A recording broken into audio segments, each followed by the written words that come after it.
A millionaire single dad had tested 25 women in 18 months.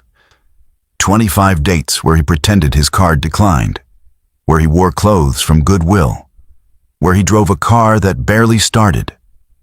After his ex-wife divorced him and took half his fortune, Theodore Colton made a vow.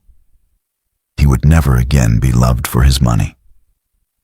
So he faked being broke on every single date. 25 women failed. Some made excuses before the appetizers arrived. Others ghosted him after one dinner. One woman actually laughed in his face when he said he couldn't afford dessert. Then he met Hazel Hernandez, a waitress working double shifts just to keep her little brother alive. A woman who had every reason to walk away from a man with empty pockets. But when Theodore's card declined at their first dinner, Hazel didn't flinch. She pulled out her tip money, still warm from her apron, and paid the bill without hesitation. 3 dates later, she was still there. Theodore was worth $43 million. He owned a tech empire. His penthouse had a view most people only saw in magazines. And Hazel had no idea. Tonight was the final test. If she passed, he would tell her everything. If she failed, he would walk away like he always did. But sitting across from her now, watching her smile despite the exhaustion carved into her face, Theodore realized something that terrified him. What if she passed the test, and then hated him for ever giving it? Before we continue, let us know in the comment section where in the world you're tuning in from. We love seeing how far our stories reach. And if this story speaks to you, don't forget to like, share, and subscribe. Theodore first saw Hazel on a Tuesday afternoon, sitting alone in his car outside a diner he'd never noticed before. He'd just walked out on date number 23, a woman who'd ordered lobster and champagne, then discovered a family emergency the moment his card declined. He was tired. Tired of the games. Tired of the testing. Tired of the hollow feeling in his chest every time another woman proved his ex-wife right. That love was just another transaction. That everyone had a price. The diner looked like it hadn't been updated since 1987. Cracked vinyl booths, flickering neon sign, the kind of place that probably served coffee in chipped mugs. Theodore almost drove past it. Then he saw her through the window, a waitress with dark hair pulled back in a messy bun, refilling an elderly man's coffee. When the man's hand shook and knocked over his water glass, she didn't sigh or roll her eyes like she'd been on her feet too long. She just smiled. A real smile, the kind Theodore hadn't seen in months, and cleaned it up while asking if he needed anything else. Something about that moment stopped him. Theodore parked his car and went inside. He came back the next day, and the day after that. Each time, he watched her move through the diner with that same patient kindness, even when customers were rude, even when she was clearly exhausted. On his 4th visit, she finally approached his table with the coffee pot.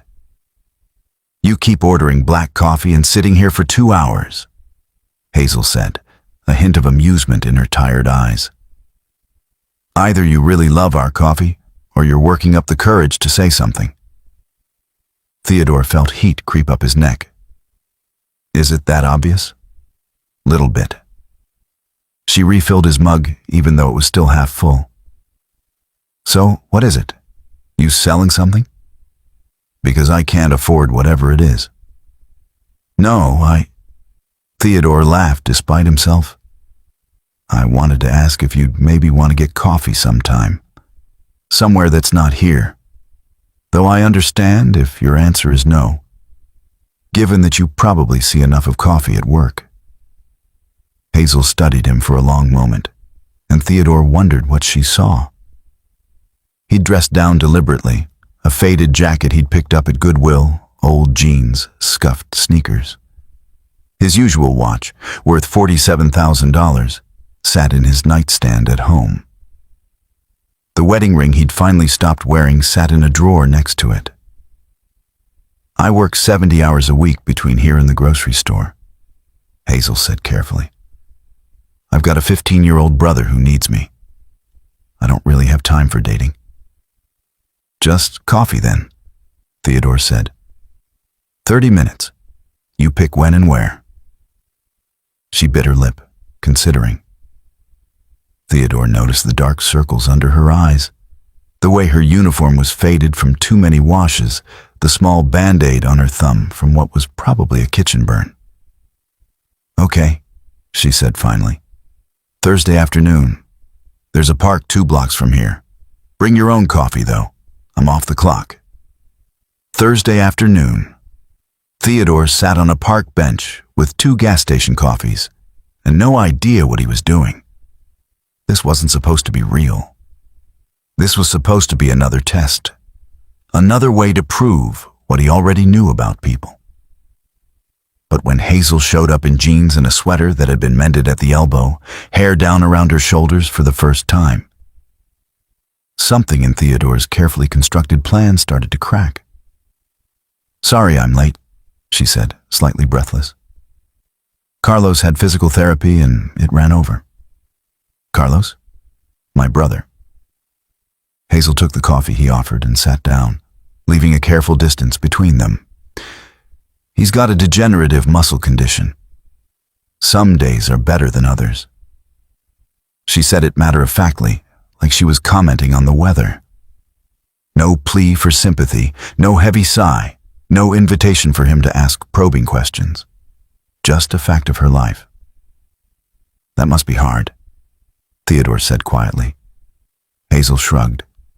"It is what it is. Our parents died in a car accident 3 years ago. I'm all he's got." She took a sip of coffee and made a face. "God, this is terrible. Why did I suggest bringing our own?"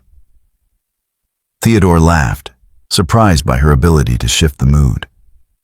"I thought it was pretty bad too, but I didn't want to insult your recommendation. I work at a diner. I have no excuse for bad coffee recommendations." Hazel smiled, and Theodore felt that crack in his chest widen. "So, what about you? What's your story, Theodore?" He'd rehearsed this part. The lies came easily now after 25 practice runs. "I work in tech support, live in a small apartment across town. I've got an 8-year-old daughter, Matilda, joint custody with my ex-wife." "That must be hard too." Hazel echoed his words back to him. "The custody thing." Theodore looked down at his terrible coffee. This was usually where he deflected, kept things surface level, maintained the character he'd built. But something about the way Hazel had shared her own burden so simply made him want to be honest.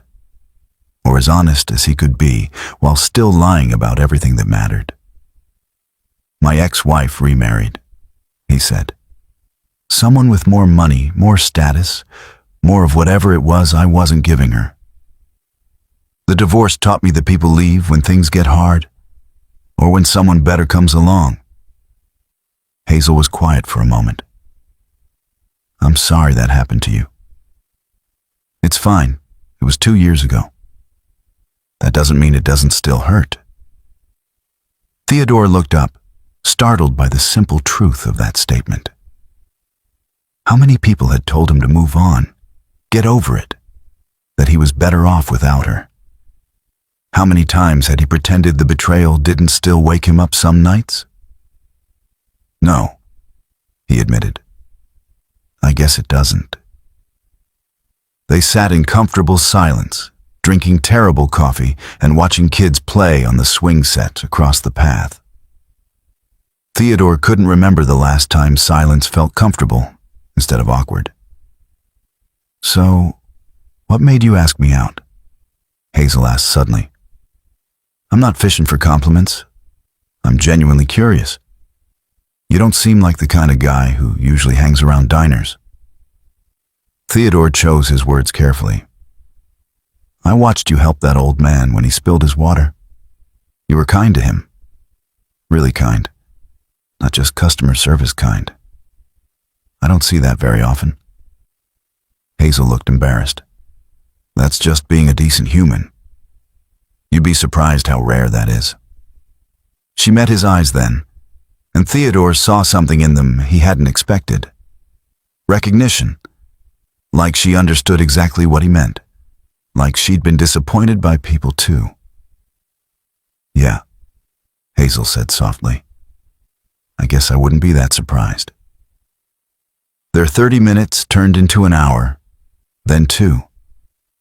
Hazel told him about Carlos's small victories. How he'd managed to hold a fork by himself last week.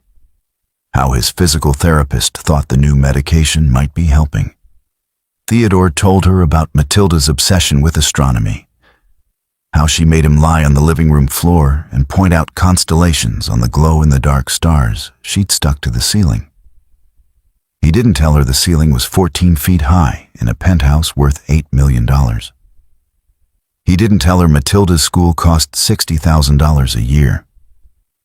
He didn't tell her that the small apartment he supposedly lived in was actually an entire building he owned as an investment property. When Hazel finally checked her phone and jumped up with a curse, apologizing because she had to get to her evening shift at the grocery store, Theodore felt something close to panic. Can I see you again? The question came out more desperate than he'd intended. Hazel hesitated, slinging her bag over her shoulder. I don't know if that's a good idea. Why not? Because I can't afford to date someone right now, Theodore. I mean that literally. Every dollar I make goes to Carlos's medical bills or keeping a roof over our heads. I can't do dinners or movies or whatever normal people do. And you seem nice, so I don't want to waste your time. Theodore's mind raced. This was perfect, actually. She just handed him the exact setup he needed. A woman who couldn't afford anything, who wouldn't expect him to spend money, who would be the ultimate test of whether someone could love him without wealth. But the words that came out of his mouth surprised him. What if we just do this?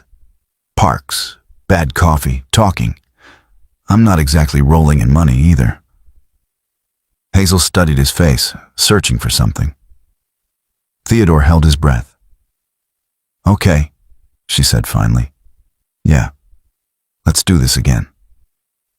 As Theodore watched her walk away toward her second job of the day, he told himself this was still just a test. He almost believed it. Their second date happened on a Sunday evening at a small Italian restaurant Theodore had chosen specifically for this moment. Not expensive, but nice enough that the bill would matter to someone living paycheck to paycheck. Nice enough to make the test count. Hazel showed up 10 minutes late, slightly breathless and apologetic. Sorry, Carlos had a bad day. Took longer to get him settled than I thought. Is he okay? Theodore asked, and was surprised to find he actually wanted to know. Yeah, just one of those days where his muscles don't cooperate. He gets frustrated. She slid into the booth across from him, tucking a strand of hair behind her ear. She changed out of her work uniform into a simple blue dress that looked like it had been thrifted. But his nurse is with him now, so we're good. They ordered. Hazel chose the cheapest pasta on the menu despite Theodore's encouragement to get whatever she wanted, and fell into easy conversation. She told him about a customer who'd left a $50 tip that morning, how she'd almost cried in the walk-in freezer because it meant she could buy Carlos the science textbook he'd been wanting. Theodore's chest tightened. He could have bought 1,000 textbooks without blinking. Instead, he nodded and said, "That's amazing. He's lucky to have you." When the check came, Theodore executed his plan. He pulled out his wallet, made a show of checking inside, then let his face fall into practiced embarrassment. Oh no. He patted his pockets, checking his jacket. I thought I grabbed my debit card this morning. but I must have left it at home. I'm so sorry, Hey, it's okay. Hazel was already reaching for her purse. Happens to me at least once a week. I've got it. Theodore watched her pull out 2 20s, probably tip money from the diner, and hand them to the waitress. No hesitation. No disappointment flickering across her face. No sudden need to leave early. She just smiled at him like it didn't matter at all. I'll pay you back, Theodore said.